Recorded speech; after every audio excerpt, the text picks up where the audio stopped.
ये कहानी ना तो किसी हीरो की है और ना ही किसी विलेन की। ये कहानी है प्यार में पागल एक लड़के की जो अच्छे लोगों के बीच बहुत अच्छा और बुरे लोगों के बीच बहुत बुरा था। ध्रुव सामान्य सा दिखने वाला पर मस्तमौला किस्म का लड़का था जो एक मध्यम वर्गीय परिवार से था। उसके पिता वन विभाग के एक ऑफिसर थे जिनका हाल ही में इस नए शहर में तबादला हुआ था। उसके घर में उसके मम्मी पापा के अलावा उसकी सिर्फ एक बड़ी बहन थी।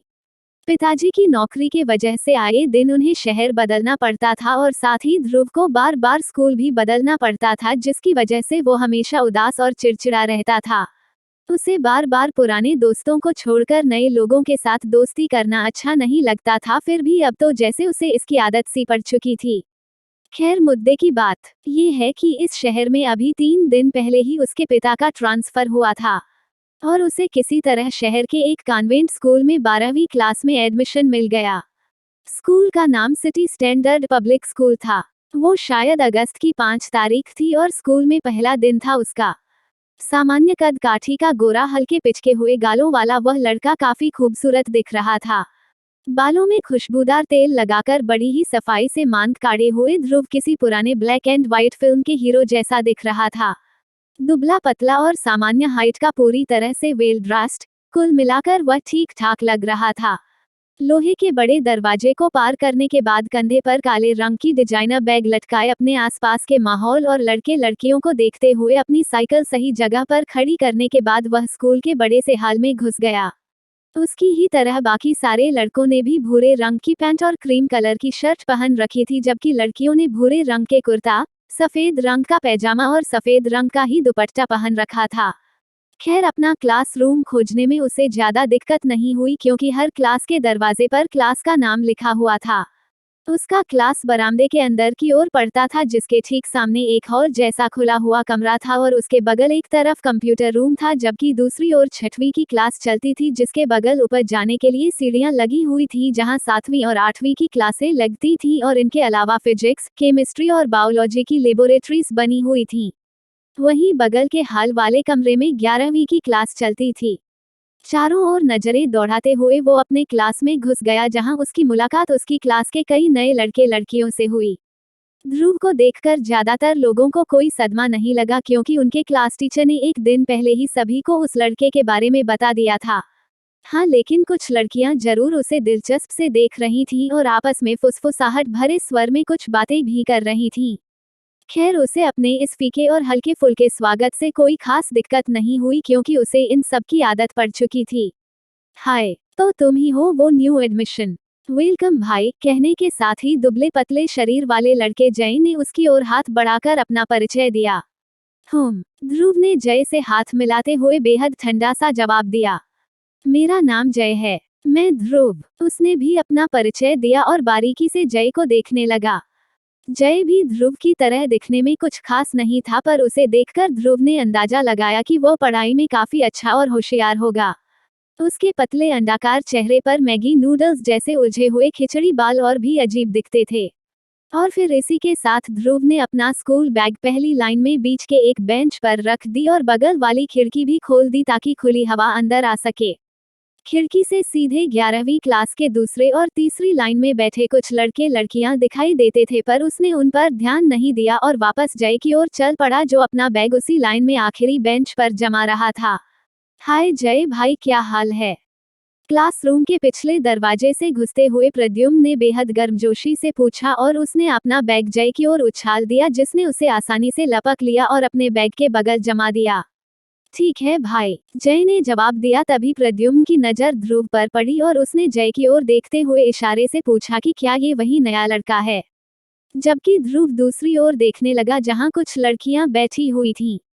उनमें से एक ने, जिसका नाम तृप्ति था, उसने ध्रुव को प्यारी सी स्माइल पास की ओर शर्माते हुए वह वापस प्रद्युम्न और जय की ओर देखने लगा। हाय भाई, मैं प्रद्युम्न मिश्र हूँ। प्रद्युम्न ने आगे आकर ध्रुव की ओर हाथ बढ़ाते हुए मुस्कुरा कर कहा। आई एम ध्रुव।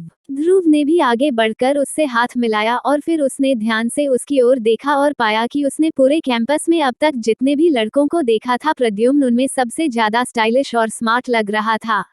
अभी तो तुम नए हो, पर भाई धीरे धीरे तुम्हें भी यहाँ अच्छा लगने लगेगा और मजा भी आने लगेगा।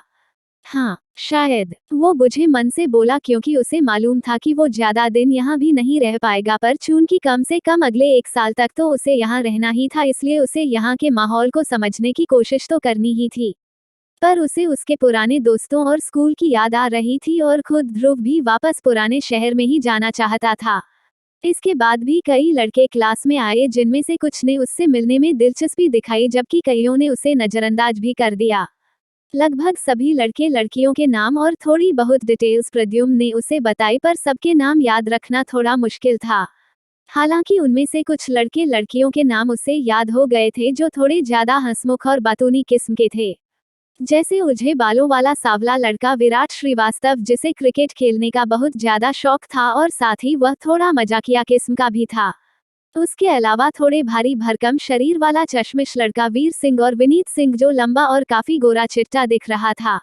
इसके बाद एक एक करके दुबला पतला और दिन भर फोन में घुसा रहने वाला देवांश, सांवले रंग रूप वाला बेवकूफ किस्म का प्रतीक मिश्र, जिसे इंग्लिश ठीक आती नहीं थी मगर फिर भी वह इंग्लिश में ही बात करता रहता था, चौड़े माथे वाला थोड़ा अजीब सा लड़का रजत, गोल मटोल और फुहड़ किस्म का दिखने वाला भरत और सामान्य कद काठी का पीले चेहरे वाला अमित भी उससे हाथ मिलाने के लिए आगे आए।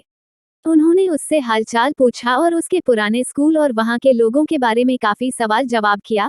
खैर फिर इसके बाद वो सभी आपस में बातें करने लगे और वो ध्रुव बाकियों से हाथ मिलाते हुए पिछले गेट से अपने क्लास के बाहर निकल आया। उसके क्लास की कई लड़कियां भी उसे देख के मुस्कुराते हुए उसका स्वागत करती और बदले में वो भी मुस्कुरा देता।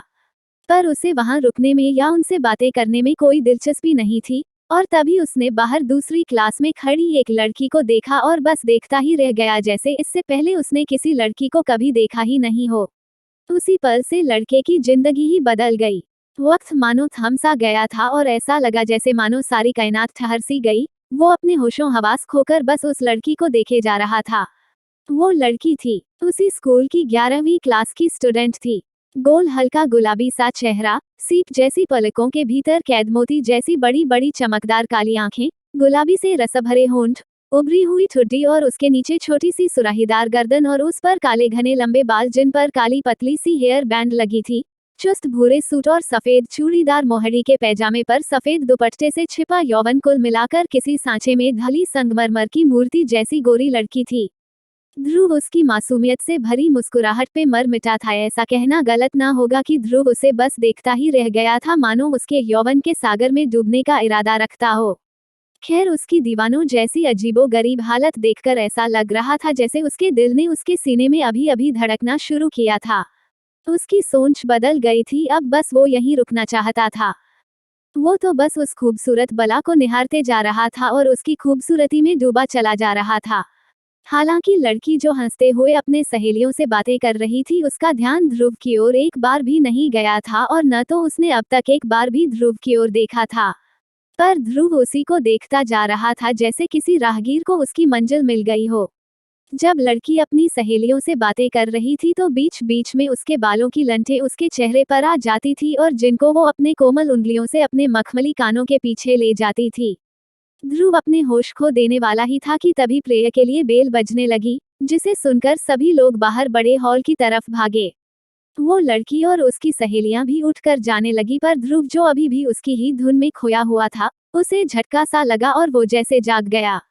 एक बार फिर उसकी नजरों ने काफी देर तक उस लड़की का पीछा किया और तभी पीछे से जय ने उसके कंधे पर धौल जमाते हुए कहा, चलो जल्दी प्रेयर शुरू होने वाला है। तब जाकर ध्रुव को होश आया और के साथ बेतहाशा बाहर बड़े हॉल की ओर भागा। इस समय उसे सब कुछ खूबसूरत लग रहा था और उसने चलते हुए बाकी लड़कों की भीड़ में अपना हाथ जय के कंधे पर रख दिया। बड़े हाल में पहुंचकर वो दूसरी लाइन में सबसे आगे खड़ा हो गया, जबकि उसके विपरीत उसके बाकी दोस्त आखिरी लाइन में सबसे पीछे जाकर खड़े हो गए ताकि वे गप्पे लड़ा सकें और प्रेयर छोड़ के सब कुछ कर सकें।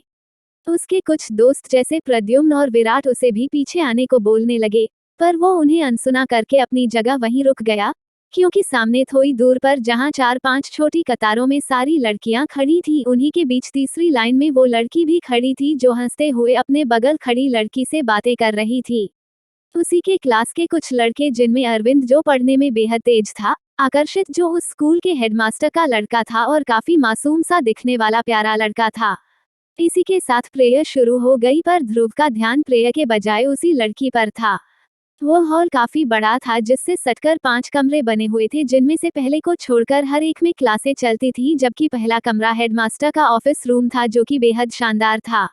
वहीं पहले और दूसरे कमरे के बीच में से एक गैलरी जाती थी, जहां अंदर बाकी के क्लास थे, जबकि हाई स्कूल की क्लासें बाहर के चारों कमरों में ही चलती थीं। हॉल के बाईं ओर एक बहुत बड़ा मैदान था, इतना बड़ा मैदान जो ध्रुव ने अब तक शायद ही किसी और स्कूल में देखा था।